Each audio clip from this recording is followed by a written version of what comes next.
দর্শক শুনছিলেন mercantile bank সংবাদ শিরোনাম। এবারে জানাবো বিস্তারিত। নোবেলজয়ী অধ্যাপক ডক্টর মোহাম্মদ ইউনুসকে প্রধান উপদেষ্টা করে অন্তর্বর্তীকালীন সরকার গঠনের রূপরেখা দিয়েছেন বৈষম্য বিরোধী ছাত্র আন্দোলনের সমন্বয়করা। মঙ্গলবার ভোর 4টার পর ফেসবুকে এক ভিডিও বার্তায় এই ঘোষণা দেন তারা। ভিডিও বার্তায় সমন্বয়ক নাহিদ ইসলাম বলেন, অন্তর্বর্তীকালীন সরকার গঠনের রূপরেখা দিতে 24 ঘন্টার সময় নেওয়া হলেও জরুরি পরিস্থিতি বিবেচনায় এখনই রূপরেখা ঘোষণা করা হয়েছে। রাষ্ট্রপতির কাছে ডক্টর মোহাম্মদ ইউনুসকে প্রধান উপদেষ্টা করে অন্তর্বর্তীকালীন সরকার গঠন করার অনুরোধ জানান সমন্বয়করা। এদিকে বিকেল 3টার মধ্যে সংসদ ভেঙে দেওয়ার দাবি জানিয়েছেন অন্যতম সমন্বয়ক নাহিদ ইসলাম। আমাদের যে প্রতিশ্রুতি একটি নতুন বাংলাদেশ গঠন করার জন্য, সেটিকে আমাদের অবশ্যই বাস্তবায়ন করতে হবে এবং অবশ্যই ছাত্র জনতার প্রস্তাবিত সরকার বাদে কোনো ধরনের সরকার কিন্তু মেনে নেওয়া হবে না।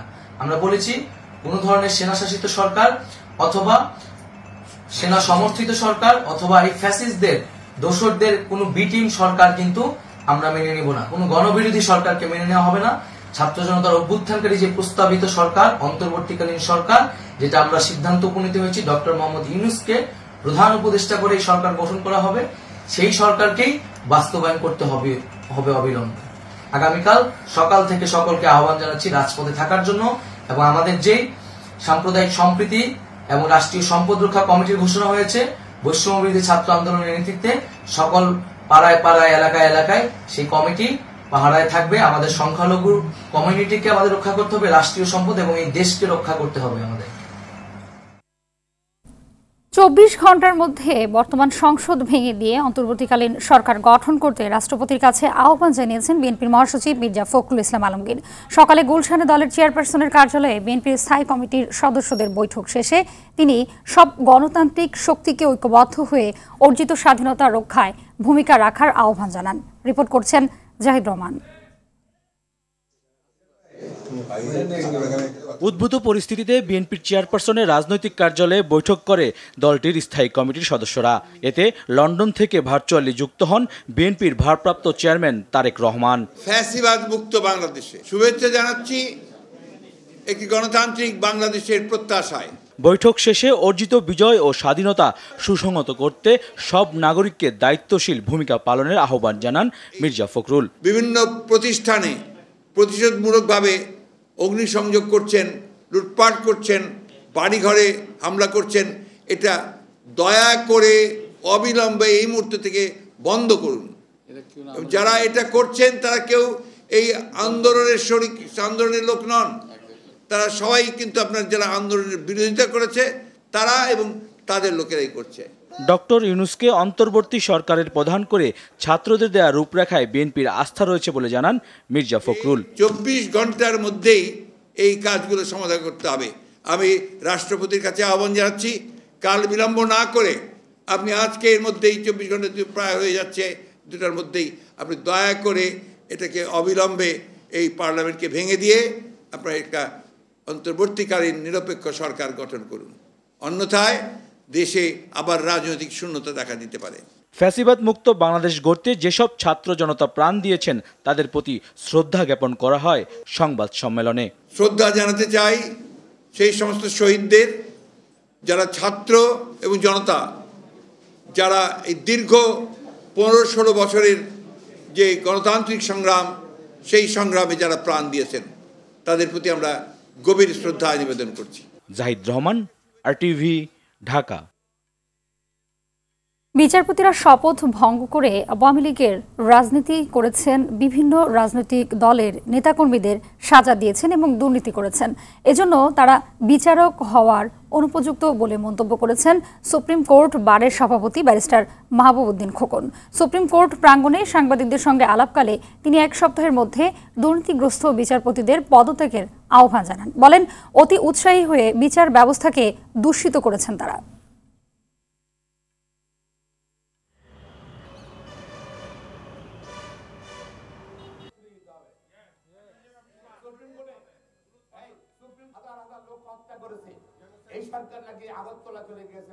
গত 16 বছরে এই সুপ্রিম কোর্ট সহ অনেক জায়গাতেই অনেক বিচারপতি তাদের শপথ অনুযায়ী বিচার করেন নাই, তারা রাজনীতি করেছেন এখানের মধ্যে। তারা রিমান্ড দিয়েছেন, গ্রেপ্তার করেছেন, সাজা দিয়েছেন, সে অতি উৎসাহী সুপ্রিম বিচার তার শপথ ভঙ্গ করেছেন। যারা এইসব কোর্টে বলে রাজনীতি করেছেন, দুর্নীতি করেছেন, আগামী 1 সপ্তাহের মধ্যে তাদের অনুরোধ করবো পদত্যাগ করার জন্য। স্বাভাবিক হতে শুরু করেছে রাজধানীর জনজীবন। সকাল 6টার পর কারফিউ না থাকায় অন্যান্য দিনের মতোই কাজে বেরিয়েছেন মানুষ। বেলা বাড়ার সাথে সাথে ধীরে ধীরে বাড়ছে কোলাহল আর গণপরিবহনের সংখ্যা। নিজ গন্তব্যে ছুটছেন সবাই। আজ থেকে অফিস আদালত সহ সব আর্থিক প্রতিষ্ঠান খোলা। শিক্ষা প্রতিষ্ঠান খুললেও উপস্থিতি খুবই কম। অফিস আদালত খোলায় জনজীবনে ইতিবাচক প্রভাব পড়তে শুরু করেছে। সাধারণ মানুষের প্রত্যাশা, ক্ষমতায় যেই আসুক হানাহানি ও দুর্নীতিমুক্ত দেশ চায় তারা।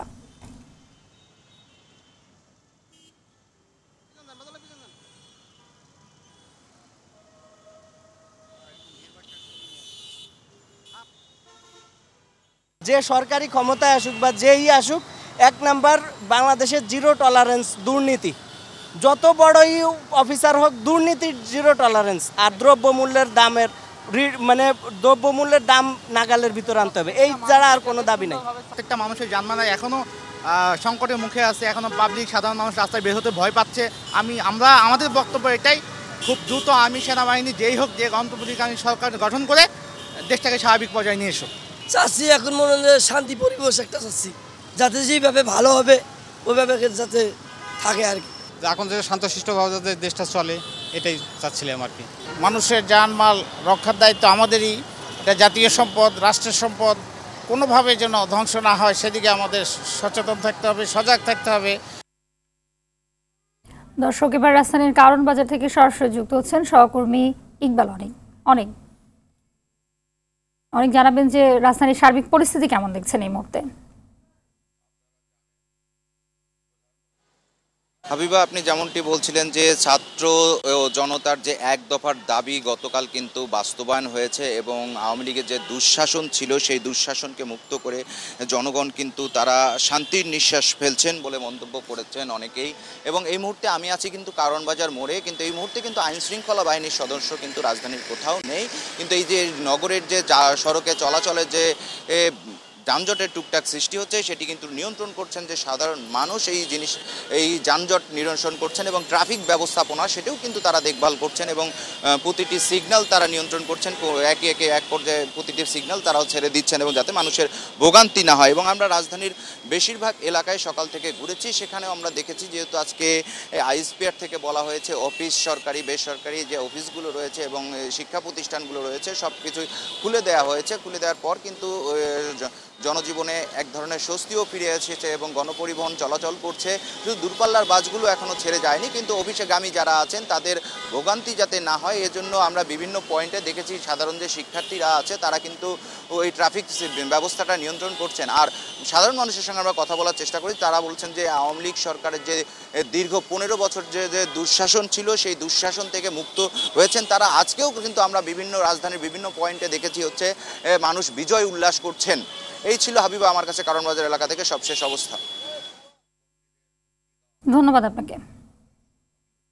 আগুন আতঙ্কের গুজবে সচিবালয়ে ছাড়লেন কর্মকর্তা কর্মচারীরা। সকাল থেকে নিয়মিত অফিস করার জন্য কর্মকর্তা কর্মচারীরা আসলেও হঠাৎ করে গুজব ছড়ানো হয় মন্ত্রণালয়ের 7 নম্বর বিল্ডিং এর নিচতলায় আগুন লেগেছে। এ সময় তড়িঘড়ি করে সবাই সচিবালয় থেকে বের হয়ে যান। তবে স্বরাষ্ট্র মন্ত্রণালয়, রেলপথ, প্রথম মন্ত্রণালয়, শিক্ষা মন্ত্রণালয়ের বেশ কিছু কর্মকর্তা জানান দীর্ঘদিন ক্ষমতা কুক্ষিগত করে রাখা কুচক্রী মহল নানা গুজব ছড়িয়ে দেশের পরিস্থিতিকে অস্বাভাবিক করার চেষ্টা করছে। আমরা সুশৃঙ্খলভাবে এসেছিলাম জনপ্রশাসন সচিবের সঙ্গে দেখা করতে, ক্যাবিনেট সচিবের সঙ্গে দেখা করতে, ওনাদের বলতে ওনারা যাতে আর ফার্দার নতুন করে কোনো আদেশ না করে, কোনো নীতি নির্ধারণী জিনিস না করে, শেখ মুজিবের লগো যে ইয়েতে আছে আপনার ওই যে প্যাডে আছে সেটা তুলে নেয়, এটা আমরা বলতে আসছিলাম, কিন্তু ওনারা কেউ অফিসে নাই। তো বুঝতেছি না, কেউ বললো যে ঝামেলা হতে পারে এজন্য সব চলে যাচ্ছে। নিরাপত্তার অভাব মনে করতেছে, যত ঝামেলা হবে এই জন্য সবাই বের হয়ে আসতেছে। দর্শক, সচিবালয়ে রয়েছেন সহকর্মী আশিকুল আলম, সরাসরি যুক্ত হচ্ছেন তিনি। আশিকুল, জানাবেন যে আতঙ্ক ছড়ানোর পর সচিবালয়ে বর্তমান পরিস্থিতি কি দেখছেন? হাবিবা, ধন্যবাদ আপনাকে। আসলে সকালে কিন্তু সব মন্ত্রণালয়ের কর্মকর্তা কর্মচারীরা এসেছিলেন। আমরা দেখছিলাম যে খুবই স্বাভাবিক ছিল পরিস্থিতি এবং সেনাবাহিনীর যারা নিরাপত্তার দায়িত্বে রয়েছেন তারা কিন্তু খুব সুশৃঙ্খলভাবে প্রত্যেক কর্মচারীকে তাদের আইডি কার্ড চেক করে তাদেরকে ভেতরে প্রবেশ করার সুযোগ দেন এবং এক পর্যায়ে কিন্তু কার্যক্রমও চলছিল। কিন্তু হঠাৎ করে একটি গুজব ছড়ানো হয় যে 7 নম্বর বিল্ডিংয়ের সচিবালয়ে সেটিতে আগুন লেগেছে। এরকম একটি গুজব ছড়ানোর কারণেই কিন্তু তারা প্রত্যেকেই তখন যার যার অবস্থান থেকে বের হয়ে আসেন এবং একটা সময় তারা ঠিক 12টা নাগাদ তারা বের হয়ে যান।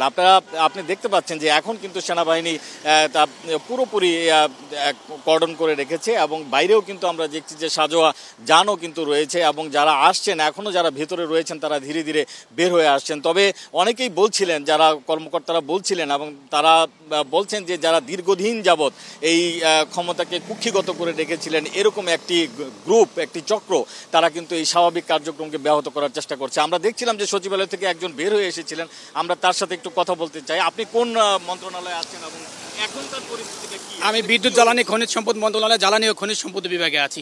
মূলত এখানে একটা গুজব ছড়ানো হয়েছে। গুজবটা হলো প্রথমে যে আওয়ামী লীগের কেন্দ্রীয় কার্যালয়ের একটু আমি সকালবেলা ওখানে গেছিলাম, আওয়ামী লীগের কেন্দ্রীয় কার্যালয়ের সামনে। ওইখানে দেখলাম যে কিছু টুকার টাইপের লোকজন আগে মালামাল নেওয়ার জন্য টানাটানি করতেছে। টানাটানি করার পরে ওইখানে যে আগের ধোঁয়া ছিল আগুন লাগার, ওই ধোঁয়াটা উঠছে। অর্থ বিভাগের ভবন যেহেতু 20 তলা, ওই ভবন থেকে ওই ধোঁয়াটা দেখা গেছিল, কারণ বাতাস হলো সচিবালয়ের দিকে আসতেছিল। ওই ধোঁয়া দেখার কারণে অর্থ বিভাগের লোকজন মনে করছে কি যে আগুন লাগছে বাইরে। এই যে একটা গুজব সৃষ্টি হয়েছে, এই গুজবের ফলে অর্থ বিভাগের লোকজন সব বেরিয়ে পড়ে। বেরানোর সাথে সাথে আপনার অন্যান্য মিনিস্ট্রির লোকজনও বেরিয়ে পড়ে। আর এই গুজবটা আরও বেশি ছড়ায় মূলত এই যে আওয়ামী লীগের কিছু দালাল টাইপের লোক আছে অফিসে, তারা। আপনি শুনছিলেন হাবিবা যে তারা বলছিলেন যে আসলে আগুনের গুজব থেকে আসলে মূলত আজকে সবাই বের হয়ে গেছেন। তবে কালকে যে পরিস্থিতিটা হবে সেটি সকাল থেকে আসলে কার্যক্রম তাদের চলবে এমনটা কিন্তু তারা বলছেন। এই ছিল হাবিবা আমার কাছে সচিবালয় থেকে। জি, ধন্যবাদ আপনাকে। স্বৈরশাসক শেখ হাসিনার পদত্যাগের পর দেশ ছেড়ে পালানোয় আনন্দ মিছিল করেছে সাধারণ মানুষ। জাতীয় পতাকা নিয়ে বিজয় মিছিল ও আনন্দ উল্লাস করেছে রাজশাহীবাসী। এ সময় শহরের অলি গলিতে সাধারণ মানুষের ঢল নামে। স্বতঃস্ফূর্ত স্লোগানে উল্লাসে ফেটে পড়েন তারা। আনন্দ মিছিল করেছে ঝিনাইদহের বাসিন্দারাও। মিছিলটি শহরের ওয়াজিদ আলী হাই স্কুল মাঠ থেকে বের হয়ে শহরের বিভিন্ন সড়ক প্রদক্ষিণ করে। রংপুরে আনন্দ মিছিল করে জাতীয়তাবাদী আইনজীবী ফোরাম রংপুর ইউনিট ও Bangladesh lawyers council Rangpur unit. এছাড়াও ঝালকাঠি ও টাঙ্গাইলে আনন্দ মিছিল ও বিজয় উল্লাস করেছে ছাত্র জনতারা।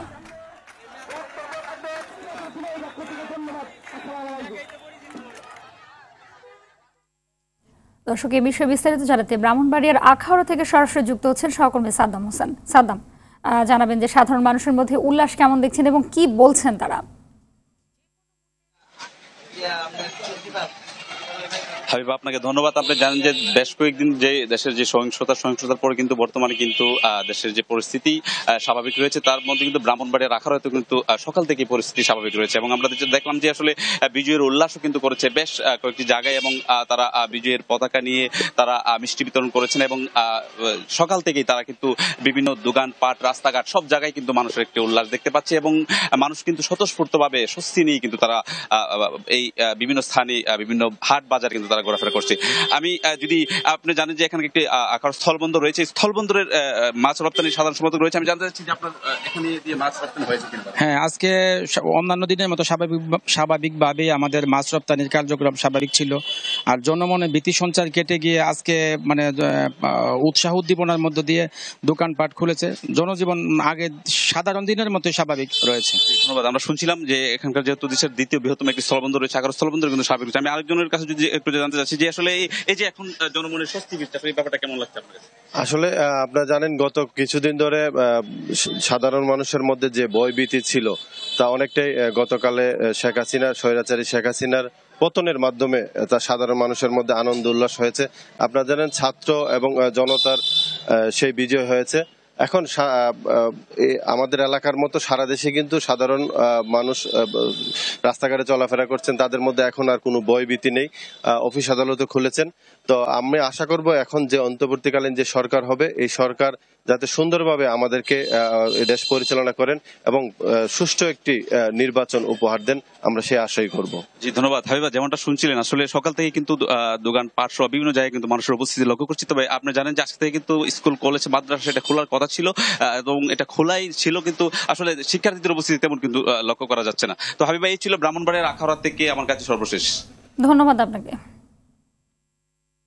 কোটা সংস্কার আন্দোলনের সংঘাত কেড়ে নিয়েছে অনেক নিরপরাধ মানুষের প্রাণ। তাদের একজন পূর্ব বাড্ডার একাদশ শ্রেণীর শিক্ষার্থী মারুফ হাসান। স্বপ্ন ছিল ক্রিকেটার সাকিব আল হাসানের মতো হওয়ার, কিন্তু বুলেটের আঘাত সেই স্বপ্ন থামিয়ে দিয়েছে। অভাবের সংসারে বাবার কাজের বকেয়া টাকা আনতে গিয়ে বাড্ডায় গুলিবিদ্ধ হয়ে মারা যায় মারুফ।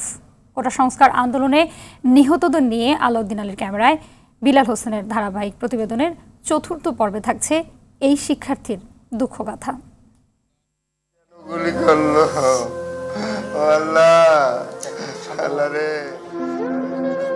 ছেলের স্মৃতিকে আঁকড়ে ধরে বারবার মূর্ছা যাচ্ছেন বাবা ইদ্রিস আলী। টেবিলে থরে থরে সাজানো বই, ভালো ক্রিকেটার হওয়ার স্বপ্নে ঘর জোড়ে খেলার সামগ্রী। ছেলের শেষ ইচ্ছায় মাসখানেক আগে কিনে দিয়েছিলেন মোটরসাইকেল। সবই এখন স্মৃতি, যে স্মৃতি কাতর করে দিচ্ছে ইদ্রিস আলীকে। আমার বাবার গাড়ি আর বইরে রয়েছে, এই গাড়ি কে চালাইবে? বাবার ক্যাটারিং ব্যবসার বকেয়া টাকা তুলতে ২০ জুলাই মহাখালীর উদ্দেশ্যে রওনা হন বরিশাল একতা কলেজের শিক্ষার্থী মারুফ হোসেন। বাড্ডা এলাকায় কোটা সংস্কার আন্দোলনের সংঘাতের সময় পথের মধ্যেই গুলিবিদ্ধ হন তিনি। রোডে ৪ নম্বর রোডের মাথায় আমি দাঁড়াই আছি। বাবা তুই বাসায় শিগগির আয় বাবা। না মা আমি আইতে আছি, তুমি একটু দাঁড়াও, আমি আইতে আছি। আমার এই ভাই এবার ফোন দিয়েছে, ভাই ফোন দিয়ে কি আভা তোর ছেলে না গুলি খেয়েছে। বাবা এই কবরস্থানে থুয়ে পড়ছি, ও আল্লাহ রে।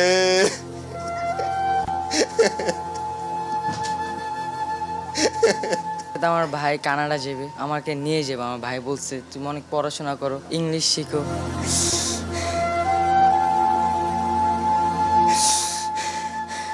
একা জীবনে ঘুমাই না, আমার এই খাটতে আমি আর বড় হয়ে ঘুমাইতাম।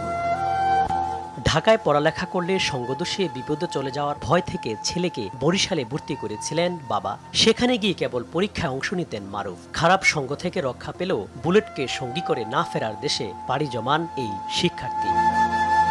এই এলাকায় ওর মতো একটা পোলা এই এলাকার মধ্যে আমি দেখিনি।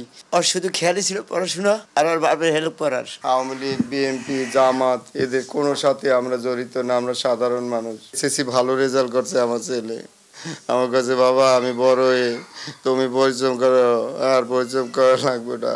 প্রধানমন্ত্রীর কাছে ছেলে হত্যার বিচার দাবি করে ইদ্রিস আলী বলেন, বিনা অপরাধে কোনো মায়ের বুক যেন খালি না হয়। আমি শেখ হাসিনার স্যার একটু দাবি আবদার করছি, সূক্ষ্মভাবে তদন্ত করে আমার বাবা কে গুলিটা করলো। বিলাল হোসেন, RTV, ঢাকা। চলমান পরিস্থিতিতে বাংলাদেশকে শান্ত রাখার আহ্বান জানিয়েছে জাতিসংঘ। সোমবার শেখ হাসিনার পদত্যাগ ও পলায়নের পর জাতিসংঘের তরফে এই আহ্বান জানানো হয়। সংস্থার মুখপাত্র ফারহান হক বলেন, বাংলাদেশের জনগণের সঙ্গে পূর্ণ সংহতি প্রকাশ করেছেন জাতিসংঘ মহাসচিব অ্যান্টনিও গুতেরেস। এ সময় আন্দোলন চলাকালে সংগঠিত সব ধরনের সহিংসতার জন্য একটি পূর্ণ স্বাধীন ও নিরপেক্ষ তদন্তের প্রয়োজনীয়তার ওপরও জোর দেওয়া হয়। বাংলাদেশের বর্তমান পরিস্থিতি নিয়ে আলোচনার জন্য সর্বদলীয় বৈঠক করেছে ভারত। আজ সকালে বৈঠকে সভাপতিত্ব করেন দেশটির পররাষ্ট্রমন্ত্রী এস জয়শঙ্কর। এ সময় বাংলাদেশের বর্তমান পরিস্থিতি এবং এর জেরে সম্ভাব্য নিরাপত্তা, অর্থনৈতিক ও কূটনৈতিক প্রতিক্রিয়া মোকাবেলায় ভারত সরকারের গৃহীত পদক্ষেপ সম্পর্কে সব দলের নেতাদের অবহিত করা হয়। বিগত দিনে শেখ হাসিনা সরকারকে সমর্থনের জন্য বাংলাদেশে নতুন সরকারের সঙ্গে বিভেদ কমানোর লক্ষ্যে কেন্দ্র সরকারের কৌশল নিয়েও আলোচনা হয়। বৈঠকে উপস্থিত ছিলেন পররাষ্ট্রমন্ত্রী অমিত শাহ, প্রতিরক্ষা মন্ত্রী রাজনাথ সিং সহ গুরুত্বপূর্ণ ব্যক্তিরা। বিরোধী দলীয় নেতা রাহুল গান্ধী এবং মল্লিকার্জুন খার্গেও বৈঠকে উপস্থিত ছিলেন।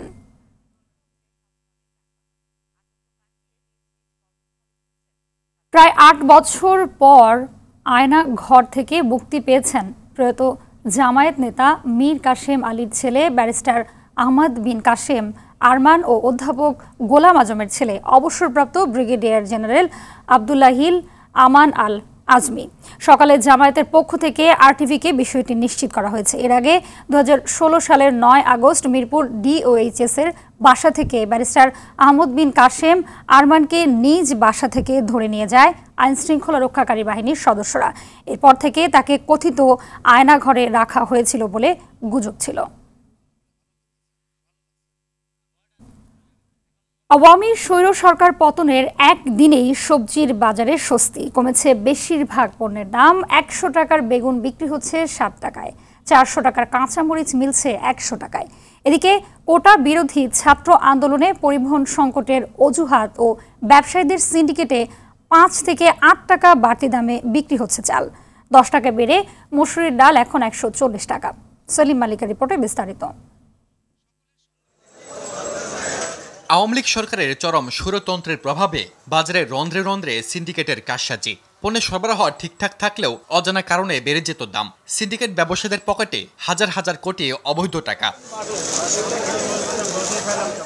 তবে সরকার পতনের পরের দিনই বাজারে স্বস্তি ফেরার সম্ভাবনা দেখা গেছে। বিশেষ করে সবজির দাম কমেছে বেশ খানিকটা। পরশুদিন আমি 280 টাকা করে কাঁচামরিচ কিনছি, আজকে দেখি আমার কাছে 100 টাকা করে চাইলো। করলা এবং উস্তা আপনার হলো 70 থেকে 80 টাকা কেজি, ভেন্ডি পটল এগুলো হলো 40 থেকে আপনার হলো 50 টাকা কেজি, বেগুন মানে 60 থেকে 70 টাকা কেজি। তবে যেসব পণ্য সরবরাহ হয় উৎপাদক প্রতিষ্ঠানের ডিলারের মাধ্যমে সেসব পণ্যের দাম এখনো বাড়তি, বরং গেল কয়েকদিনের দাম আরো বেড়েছে। আপনার যে মসুর ডাল আপনার চিকনটা ছিল আপনার 130 টাকা, এটা এখন 135 টাকা 140 টাকা বিক্রি হচ্ছে।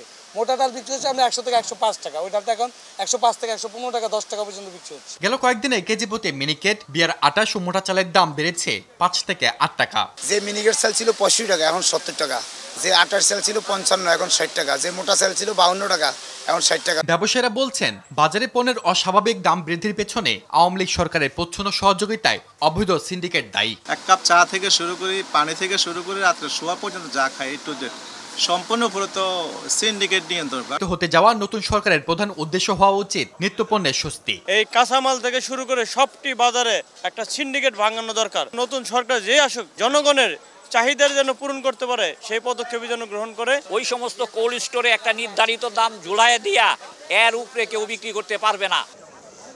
সেলিম মালিক, আরটিভি, ঢাকা।